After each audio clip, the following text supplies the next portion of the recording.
Muy buenas noches a todos y bienvenidos a Contacto, su programa de todos los días a las 7 p.m.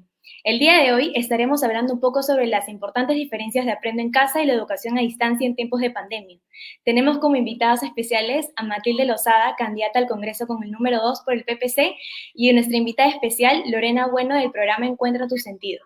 El día de hoy, César Villacorta no ha podido acompañarnos, pero lo esperamos y estará presente en una próxima edición de Contacto. Entonces empecemos. Matilde, coméntanos un poco de tu trabajo. Gracias, Luciana. Hola, ¿qué tal, Lore? ¿Cómo estás? Qué gusto compartir con ustedes el día de hoy. Les cuento que además de candidata al Congreso, pues, bueno, soy abogada de profesión, pero en un punto de mi vida decidí enseñar, volverme educadora. Soy especialista en bachillerato internacional, especialmente en CAS, en PDC y gestión empresarial. Y pues también trabajo proyectos UNESCO, ¿no? Como red de colegios UNESCO, en las alturas de Arequipa. Entonces, he tenido la oportunidad de poder conocer la realidad muy de cerca de mi región y también he trabajado en el proyecto INCIDE, el paper que está titulado Los no negociables de la educación al 2021, sobre los que me encantaría contarles durante este programa. Muchísimas gracias, Matilde. Ahora, bueno, pasemos contigo, Lorena. ¿Qué tal? Coméntanos un poco del trabajo de Unidos por la Educación durante el año pasado. Hola, muy buenas noches. Muchas gracias, Luciana, por la presentación y de antemano pues agradecer a Contacto por el espacio, por el tiempo. Yo soy Lorena y vengo en representación del grupo de voluntariado Encuentra tu Sentido. Bueno, nuestra labor se remonta ya en el año 2019, a mitad de año, junio, julio, en donde con un grupo de amigas, Paloma Linares y Minet Martínez, decidimos realizar labores sociales presenciales en ese momento. Hacíamos de todo un poco, visitábamos asilos, íbamos a las playas a limpiar, sacábamos a pasear a perritos, de todo. Y bueno, para el año 2020 teníamos planeado una agenda llena de actividades, pero llegó el COVID. Entonces, tuvimos que adecuarnos, ¿no?, a esta nueva realidad. Entonces, ¿cómo sale el programa Unidos por la Educación? Es muy curioso porque yo soy cabeza del departamento de proyectos y esto nunca se pensó desde un comienzo porque se creía que la pandemia, o que la cuarentena, mejor dicho, iba a durar un mes, 2 meses. Entonces, nos estábamos enfocando en otras cosas como llevar alimento a ollas comunes, donar a hospitales, a postas. Pero justo coincidió la fecha de abril, las primeras semanas, donde hicimos una entrega, unas donaciones a una olla común de material académico. Y los padres de familia nos preguntaron a nosotras si es que dábamos clases. Entonces ahí es donde se nos prendió el foco y dijimos, wow, acá hay una necesidad, hay una oportunidad, hay un desafío que también podemos colaborar, ¿no? Entonces iniciamos primero dando clases a muy pocos niñitos, serán pues dentro de unos 20, y fuimos probando y luego abrimos ya las convocatorias a más personas para que realicen clases virtuales totalmente gratuitas. Y con el tiempo, o sea, alrededor del año del 2020, con caídas, volviéndonos a parar y todo, ya logramos establecer como una rutina, una estructura, consultamos a bastantes especialistas que nos ayudaron a armar los planes de trabajo y todo, ¿no? Todo fue práctica y error, pero al final, ahora no empezamos el 2021 con pie firme y con expectativas a llegar a más de 2.000 niños, porque ya pasamos la barrera de los 1.000. Entonces, eso. Muchísimas gracias por lo que nos están empezando a contar. Ahora, empecemos hablando un poco de cómo se manejó la educación a distancia durante el 2020, ¿no? El gobierno tomó la medida de implementar Aprendo en Casa, especialmente para colegios públicos, desde los más pequeñitos hasta el quinto de secundaria. En tu caso, Mati, ¿cómo crees que se ha manejado este tema de Aprendo en Casa durante el año pasado? Bueno, fue un momento un poco tenso tanto para profesores como para alumnos y para padres de familia, porque de un día a otro, si lo recordamos, allá por marzo nos dicen que tenemos que empezar a dictar clases virtuales. en realidad muchísimos de los docentes a nivel estatal y a nivel privado no estaban capacitados para hacerlo. Nunca habían probado una plataforma, no sé, como Google Classroom, por ejemplo, que es la más común, o cualquier otra que pueda haber adquirido el colegio, ¿no? Entonces, primero fue un reto y produjo una brecha digital muy importante, no solamente por parte de la capacitación de los maestros, sino por parte de los alumnos también, que tampoco habían recibido una inducción adecuada al uso de estos programas y a la modificación del sistema virtual, porque no funciona igual, bueno, a pesar de que muchos profesores disienten o lo han hecho diferente, existen dos partes de la comunicación o de la educación virtual, la sincrónica y la asincrónica. La sincrónica es cuando tú estás en el mismo momento con el alumno, interactuando y dando tus clases y haciendo los ejercicios. Y luego tienes la asincrónica, que es el trabajo que realiza de manera autónoma el alumno. Ahora, en el Perú muy poco se trabaja el tema del aprendizaje autónomo y esto definitivamente ha sido una barrera, ¿no?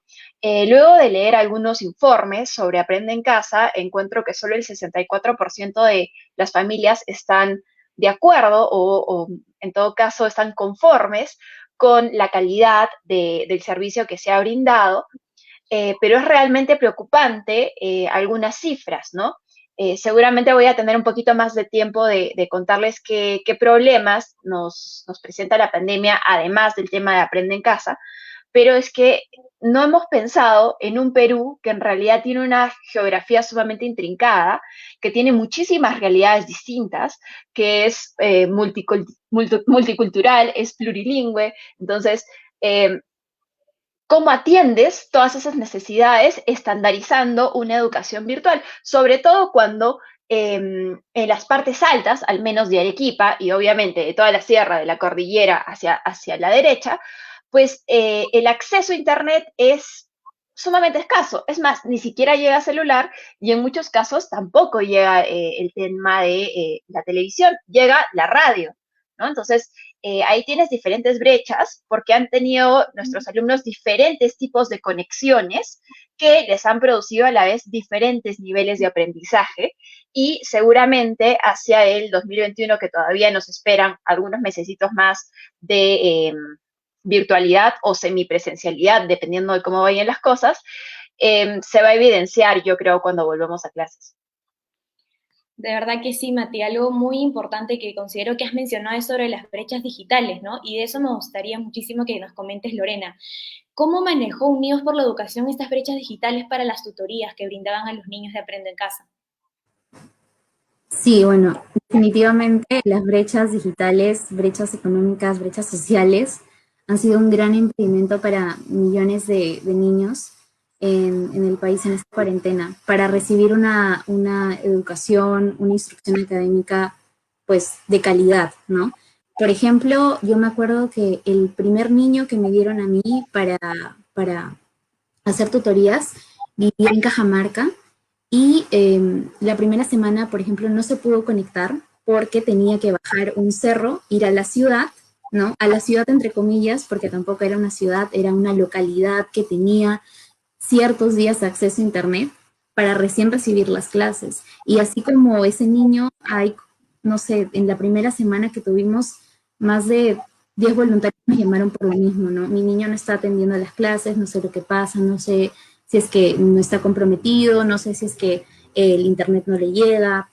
En verdad es súper difícil, ¿no? Ya con el tiempo nos fuimos adecuando a, a, a los horarios que tienen los niños también, ¿no? Porque tenemos que como que coordinar los horarios de los tutores, que muchas veces son muy jóvenes, algunos están en sus últimos años de universidad, y los horarios de los niños, que también es súper complicado porque no solamente tienen que tomar en cuenta cuándo les llega el internet, cuándo están despiertos y en algunos casos cuándo no están trabajando, porque nos han tocado niños 11, 15 años que salen a trabajar a la chacra con sus padres y que tienen un tiempo muy, muy limitado para sus clases, ¿no? Y nosotras con el dolor de nuestro corazón le teníamos que decir a los padres como que necesitamos que queden más tiempo estudiando, ¿no? Pero también con qué valor les decíamos eso si es que trabajaban para sustentarse, ¿no? Sin la ayuda de su hijo, eran 2, 3 soles menos a la semana que marcaban una diferencia, ¿no? En su casa. Entonces, sí, definitivamente ha sido muy, muy difícil. En algunos casos ni siquiera llegaba la radio, tanto es así que habían niños que no recibían educación de Aprendo en Casa, porque no, los horarios también, porque Aprendo en Casa tenía al principio como horarios muy, muy estrictos, ahora me parece que ya los tienen hasta grabados, pero con acceso a internet, o sea, esos pregrabados, esas transmisiones en televisión, no, si es que no coinciden con los horarios de los niños, si es que no coinciden con, no sé, con algún factor externo, como una lluvia, una tormenta, donde o sea, donde los deja sin luz a una localidad entera, pues, no sé, es un día, 2 días menos de educación para un niño que marca en verdad la diferencia. De verdad que sí, Lorena, justo has dado con el clavo respecto a lo de las grabaciones de Aprende en Casa. Miren, veamos estas cifras, ahí nos sale que solo el 5,6% de la población rural tiene acceso a Internet.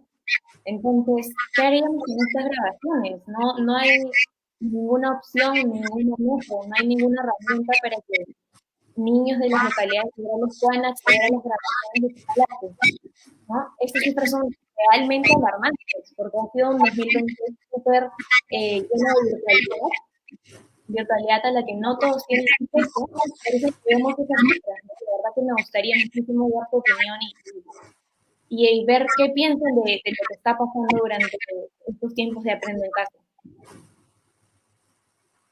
Sí, por ejemplo, ay, disculpa, te lío sola.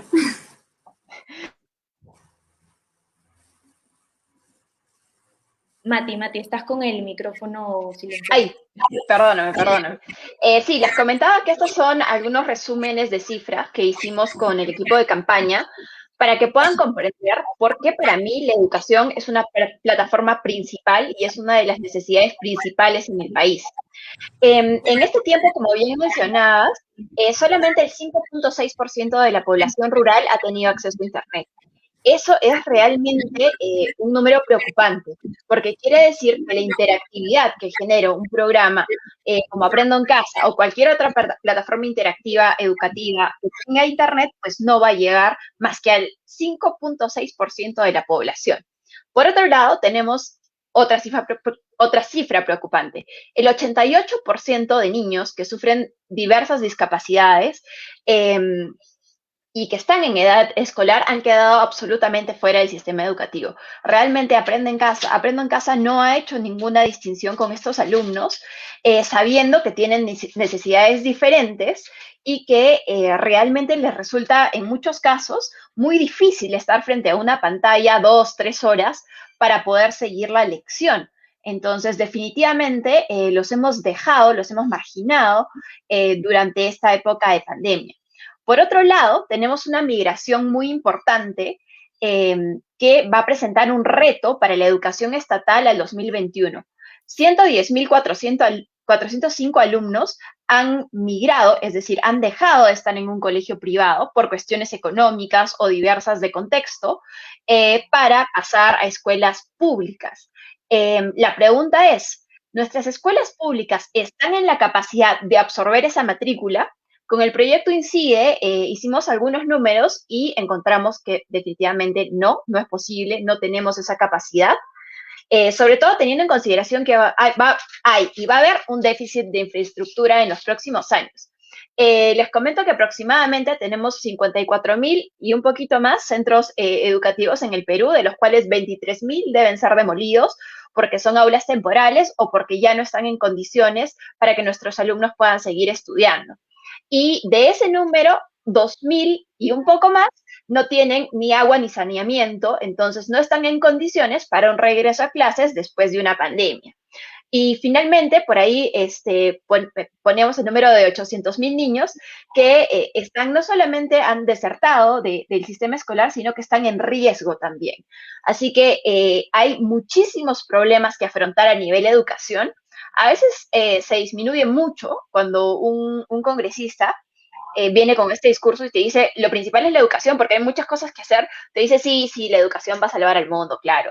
Pero ¿qué hacemos con la salud? Y me ha tocado con periodistas, ¿no? ¿Qué hacemos con la salud? ¿Qué hacemos con la seguridad? Le digo, sí, tengo propuestas para todo eso, pero para mí la educación es, o sea, es lo que a mí me importa, es lo que yo sé hacer, y zapatero a tus zapatos, yo lo voy a tratar de arreglar, ¿no? Entonces, habrá alguien que de mi partido que se encargue de seguridad, otro que se encargue de salud, pero yo me comprometo a solucionar los problemas de educación, ¿no? No sé, Lore, ¿tú cómo lo ves?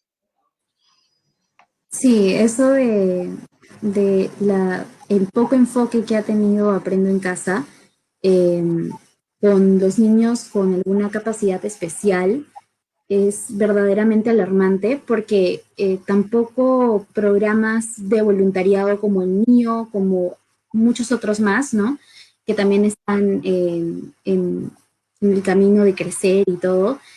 Tampoco estos programas de voluntariado cuentan con los especialistas necesarios como para tratar a niños con alguna discapacidad, a niños que tal vez sean ciegos, a niños que tal vez sean sordos de un oído, y nos han tocado, y también con el dolor de nuestro corazón hemos tenido que delegar a esos niños porque no teníamos especialistas para eso, ¿no? Yo acabo de cumplir 17 años, mis amigas todas son adolescentes. Obviamente que con dedicación y todo hemos podido llevar a cabo, no sé, planes de trabajo para niños menores de 10 años, pero de ahí se necesitaban especialistas, ¿no? Y esta cifra de 88% en verdad es muy alarmante, y justo también investigando, indagando un poco más el año pasado acerca de qué se hacían con los niños con capacidades especiales en Aprendo en Casa. Creo que en un inicio no se tomaron en cuenta y luego solamente era una actividad por semana. Entonces eso es realmente insuficiente, ¿no? Yo, por suerte, ¿no? Tuve la oportunidad de asistir a un colegio inclusivo y desde muy pequeña compartí el aula con una compañera que es autista.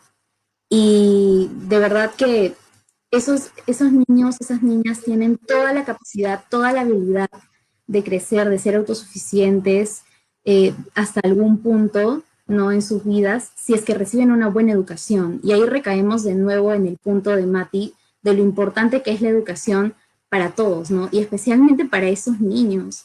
Entonces, sabemos que es totalmente difícil realizar un proyecto tan grande como es Aprendo en Casa, pero yo creo que una buena opción, una buena medida que hubieran tomado es también derogar un poco el trabajo y brindar más apoyo a los proyectos independientes de voluntariado, brindando especialistas, ¿no? Prestándoles su servicio. Porque normalmente cuando llevábamos especialistas nos querían cobrar, y era lógico, ¿no? Porque es su trabajo, ¿no? Y especialmente en tiempos de pandemia, es muy difícil que alguien no brinde un trabajo así de corazón y, o sea, de verdad es triste, pero es muy difícil que encuentres así a gente súper entregada. Entonces, bueno, eso. Sí, Lore, eso, verdad que mencionas es súper clave. Y lo que mencionó Mati acerca de la educación, justo ahí veía un comentario de Gabriela, si no me equivoco, que nos mencionaba que la educación es todo, ¿no? Y que de verdad que sin ella nuestro país no avanza. Y eso es algo muy importante. La educación no se puede dejar de lado. Y ahí vemos otro comentario de Oscar Jesús. Necesitamos más jóvenes en las aulas. La educación tiene que ser prioridad por el peruano. Y no podríamos estar muchísimo más de acuerdo. La verdad que aprendo en casa se ha dejado mucho que desear y hay bastante que mejorar, ¿no? Algo que mencionaban también es muy importante sobre estos niños con discapacidades. La educación tiene que ser inclusiva por todos los ámbitos, ¿no? Y se tienen que manejar actividades para estos niños, no se les puede dejar de lado. La educación también es parte de ellos y es su derecho, ¿no? Algo que me gustaría comentar bastante es que el programa de Unidas por la Educación de Encuentra tu Sentido tiene como lema de hagamos la educación un derecho, ¿no? Que no sea un privilegio. Y es algo que considero que hay muchísima verdad y muchísima razón en eso. La educación ya no puede ser un privilegio y de verdad debería ser para todos, ¿no?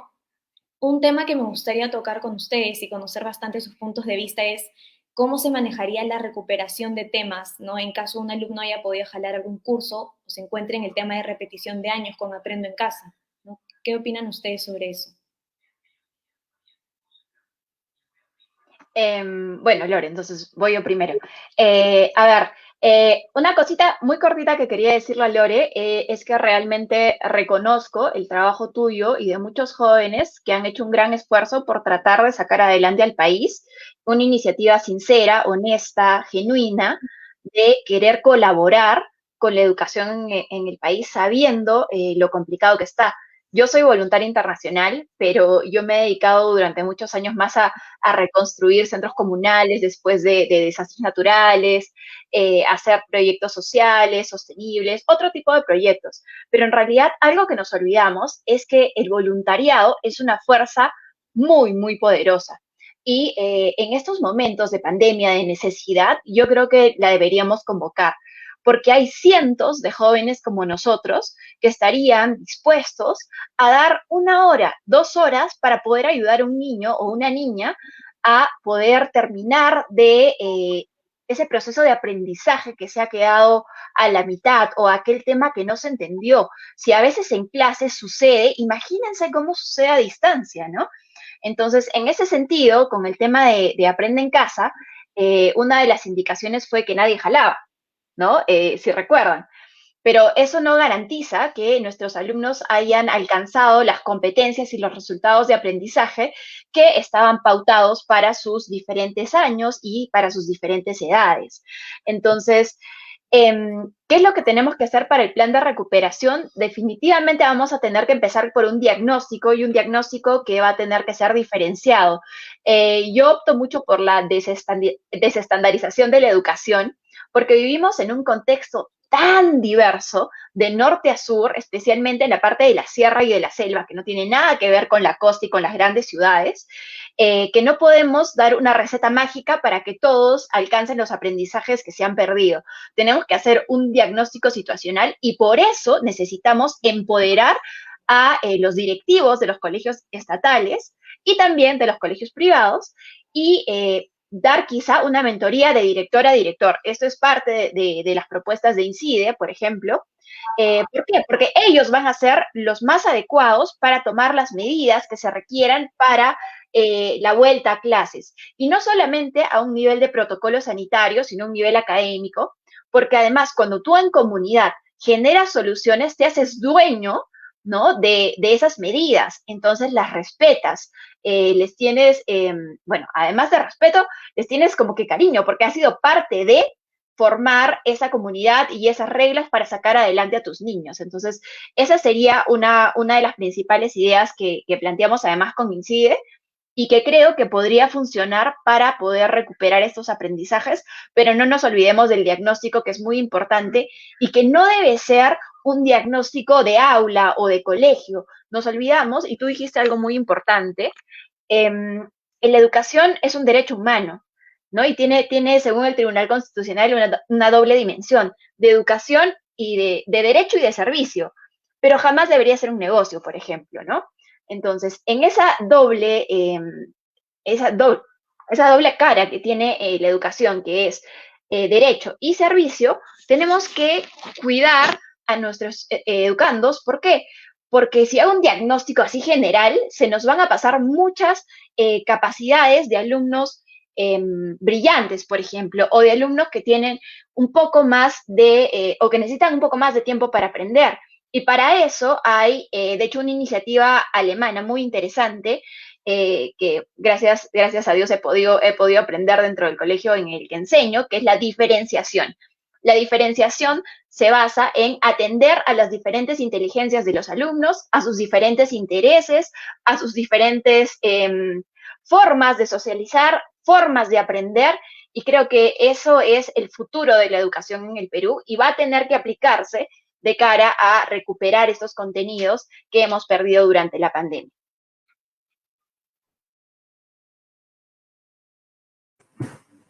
Sí, bueno, justo retomando el punto que dijiste acerca de la diferenciación, nosotros con Encuentra tu sentido, en verdad, para comenzar a realizar las clases ya con un número muy grande, consultamos a bastantes fuentes, ¿no? Y llegamos a un estudio de la ONU en colaboración con las naciones, con la OEA, claro. Entonces, en donde decía que lo primordial, o ahora no me acuerdo el lema, pero es un lema que también tenemos muy presente en Encuentra tu sentido, que es no tenerle miedo a retroceder, ¿no? Y una ventaja de nuestro programa es que es un tutor por alumno. Entonces, la enseñanza es mucho más cercana, personal, específica. Hay un seguimiento. Entonces, el tutor o la tutora se logra adecuar muy bien con el alumno, ¿no? O con la alumna.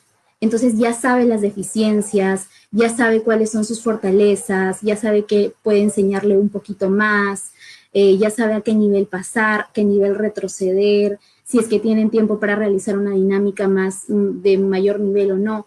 Entonces, eso es como una ventaja que tiene nuestro programa, que tal vez Aprendo en Casa no te la puede dar, obviamente, ¿no? Porque es totalmente difícil como por los factores que ya hemos mencionado antes, ¿no? Entonces, eso, no tenerle miedo a retroceder es algo muy, muy importante. Y es algo que muchos de nuestros tutores nos decían, ¿no? ¿Dónde está mi plan de trabajo? ¿Qué debo de seguir? Bueno, o sea, acá está tu plan de trabajo, esta es la estructura, pero si tu alumno o tu alumna te dice no entiendo algo, vuelves a explicar cuantas veces sea necesario, ¿no? Porque esa es la ventaja que tenemos ahorita, que puede que la alumna esté en medio de su tarea, no entienda algo, llama al tutor, le pregunta si es que está libre, si es que está, se conectan a Zoom y hacen una tarea y en verdad hemos evaluado el progreso de algunos de nuestros alumnos más constantes y es muy, muy bueno, ¿no? Muy fructífero.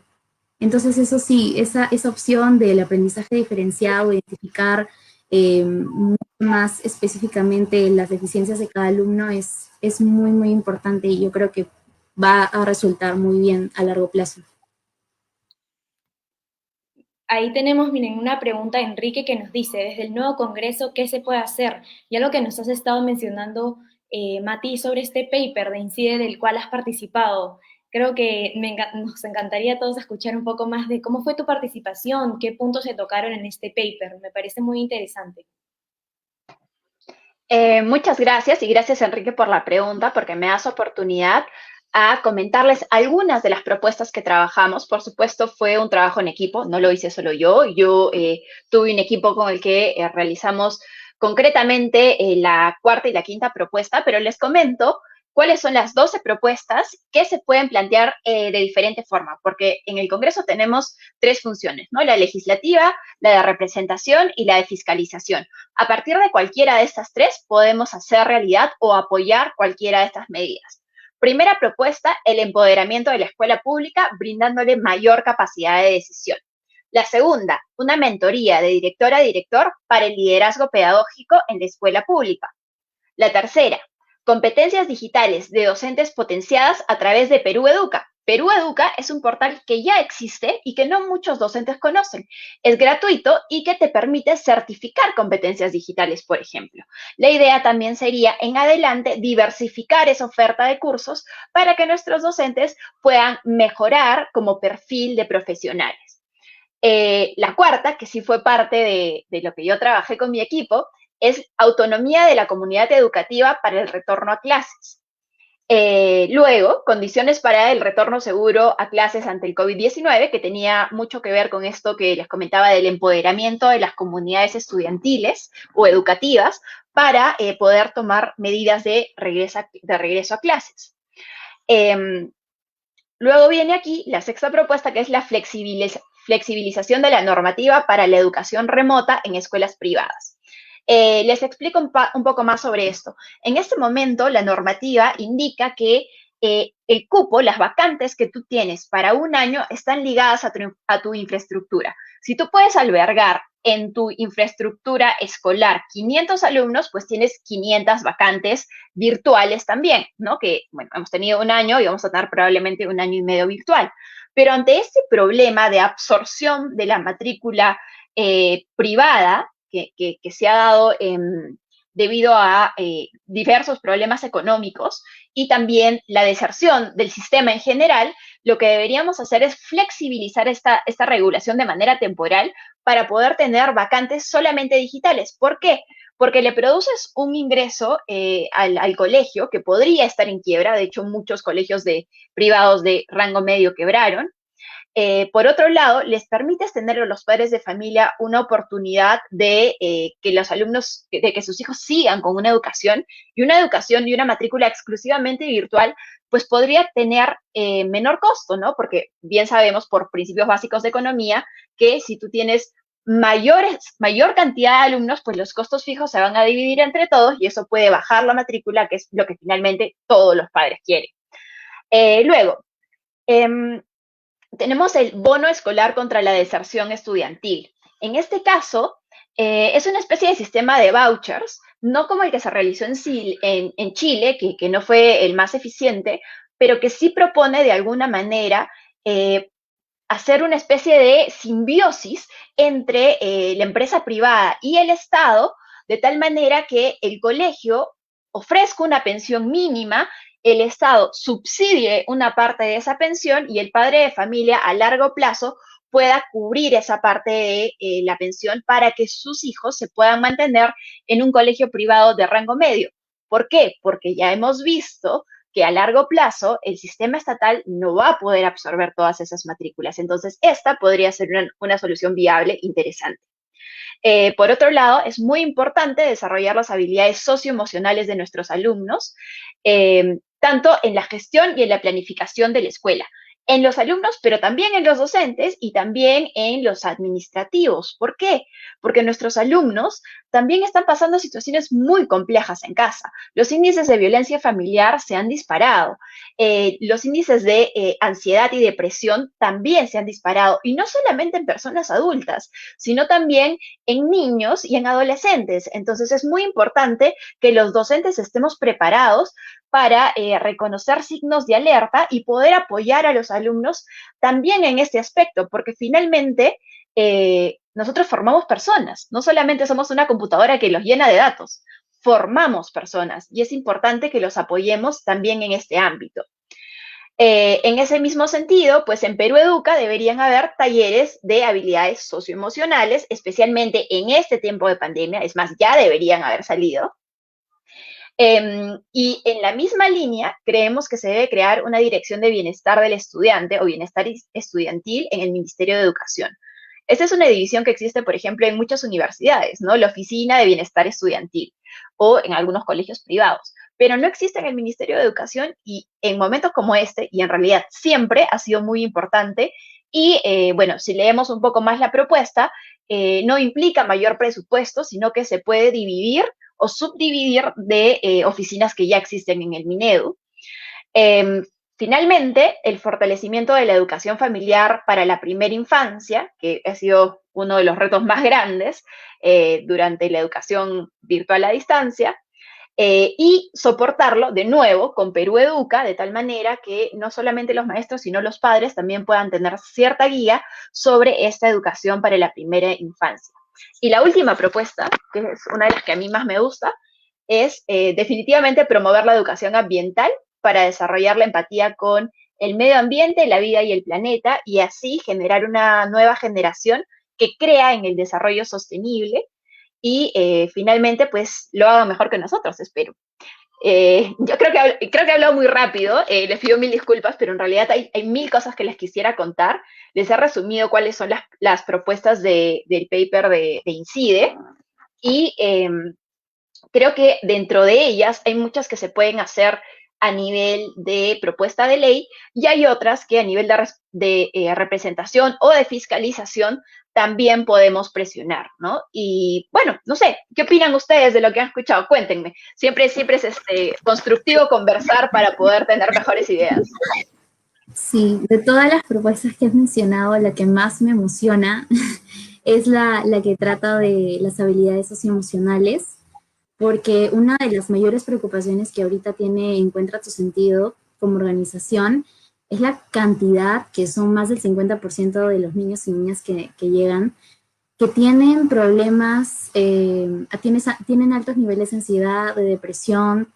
Hay algunos que tienen incluso problemas un poco más llevados a la psicología, a la salud, ¿no? Como es problemas alimenticios, hay mucha violencia en sus casas, nos hemos tomado con la sorpresa también de que terminamos ayudando a algunas personas inclusive a denunciar. En verdad, las realidades de cada niño es un mundo y es muy preocupante también de que Aprendo en Casa, volviendo a ejemplificarlo, no se haya, no sé si preocupado o tomado en cuenta este aspecto que es muy importante, ¿no?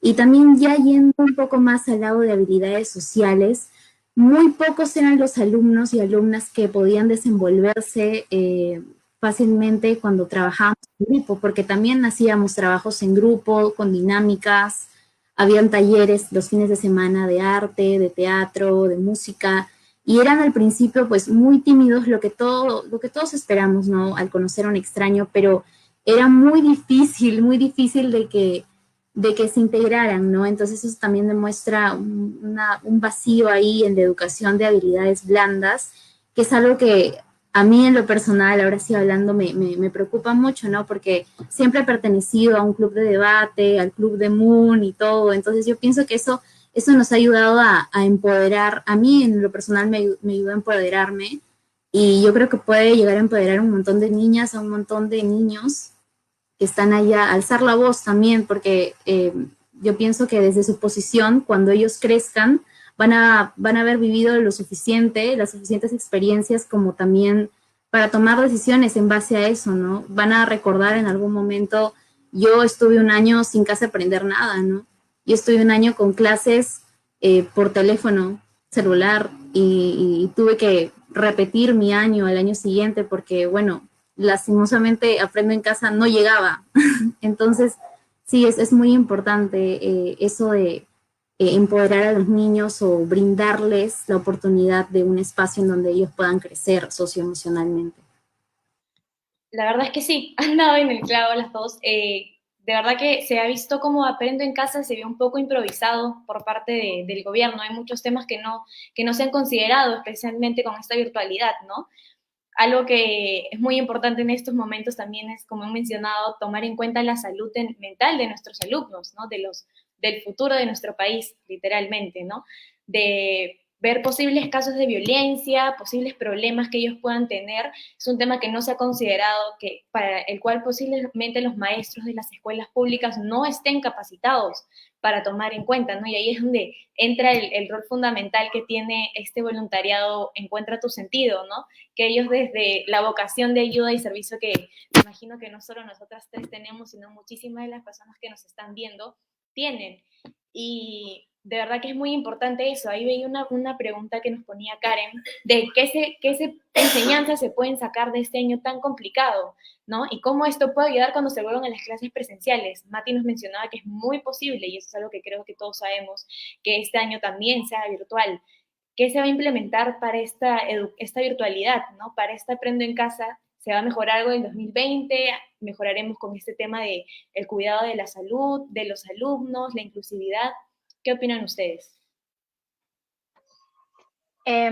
Bueno, yo creo que de todo cambio y de toda crisis siempre surgen oportunidades y creo que nos ha forzado a entrar en la era digital que deberíamos convertirla no en una brecha, sino como dice Alberto Bengolea, en una oportunidad y en una oportunidad a largo plazo que sirva además para formar nuevos profesionales y para complementar la educación que ya teníamos, ¿no? Entonces, yo creo que eso es algo que se ha aprendido. Por otro lado, hemos aprendido también mucho sobre la autogestión, que es una habilidad blanda que muchos de nuestros alumnos no tenían y que han tenido que aprender a la fuerza. Las habilidades blandas, como mencionábamos, yo también soy Mooner del equipo de debate y todo, es más, soy coach de debate y me emociona un montón. Pero creo que esta situación nos ha forzado de alguna forma a salir de esa zona de confort y tener nuevos aprendizajes. Y eso es lo que tenemos que rescatar de este año complicado y no recordarlo solamente como un año que todo estuvo mal, ¿no? Y por otro lado, Karen preguntaba por qué se puede hacer, respondí algunas de las preguntas, pero hay una propuesta muy interesante del proyecto INCIDE también, que es una semipresencialidad, especialmente a los niños con los niños más pequeños, que son los que necesitan ir al colegio, creando burbujas sociales. ¿Cómo se crean las burbujas sociales? Pues asignas un maestro, un grupo pequeño de alumnos y una movilidad. Y solamente ese grupo de personas, incluyendo con los padres, van a tener contacto durante el tiempo que dure la semipresencialidad. Es decir, no van a tener contacto con ninguno de los otros alumnos en otras aulas ni en otras burbujas sociales. Puede funcionar bastante bien y creo que es bastante innovador. Así que se lo suelto, señores del Minedu, por favor lean el paper del proyecto INCIDE, está maravilloso, la gente que lo ha hecho es extraordinaria. Si yo he aprendido cosas ha sido por ellos, así que hay varias iniciativas muy buenas que se pueden implementar. Sí, me encantó, me encanta todo lo que estás mencionando, Matilde, en verdad. Y yo pienso que, como tú dices, es el año 2020 en verdad golpeó mucho, pero también hay que recordarlo como un año que nos enseñó bastante. A nivel personal yo también, bueno, crecí mucho y con la organización crecimos también increíblemente. Entonces, bueno, siempre la expectativa de cualquier cambio que haya, ¿no? Porque no se sabe con certeza si es que vamos a regresar a unas clases presenciales, semipresenciales.